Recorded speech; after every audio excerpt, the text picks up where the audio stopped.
Here in the DMV, we have more than 500,000 workers employed by the federal government. The fact that a shutdown is not happening at midnight is welcome news, but with only a short-term resolution passing, there is still anxiety. Tonight, we are hearing from members of Congress and local workers. 7 News' Christian Flores is live at the alert desk. And Christian, some temporary relief here, but this could still impact a lot of families here. Well, this week there was a noticeable panic by people here in the D.C. area because a shutdown would have affected so many people here who either work in the federal government or rely on those employees for their businesses. Now they're breathing a sigh of relief, even if it's just for the next month and a half.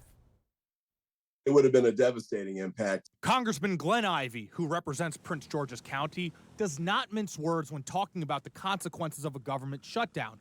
Many of his constituents work for the federal government. You'd have a lot of people who, even though they would be required to keep working, even if they're essential, still wouldn't necessarily get paid. You'd have contractors who might get disrupted and not get paid as well. You'd have people, I think there'd be a national impact. You'd have troops that aren't getting paid. Ivey voted for the House resolution to avoid the shutdown, but says more work needs to be done so we're not in the same place when the deal ends in 45 days. What will you do to make sure the government doesn't shut down? The last minute, essentially, kind of gamesmanship, I think we need to make sure we push to the side, stay strong, and work with the Republicans, but make sure we stay true to our principles. Those indirectly impacted by a government shutdown, like bars and restaurants on Capitol Hill, have been preparing for a possible loss of business.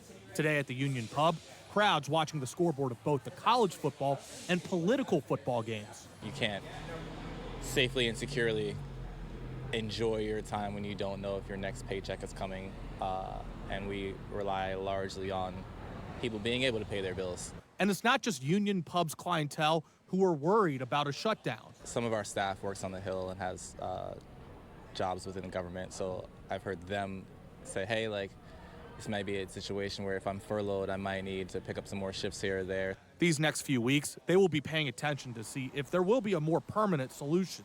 Luckily, for us at least, the prep work's done.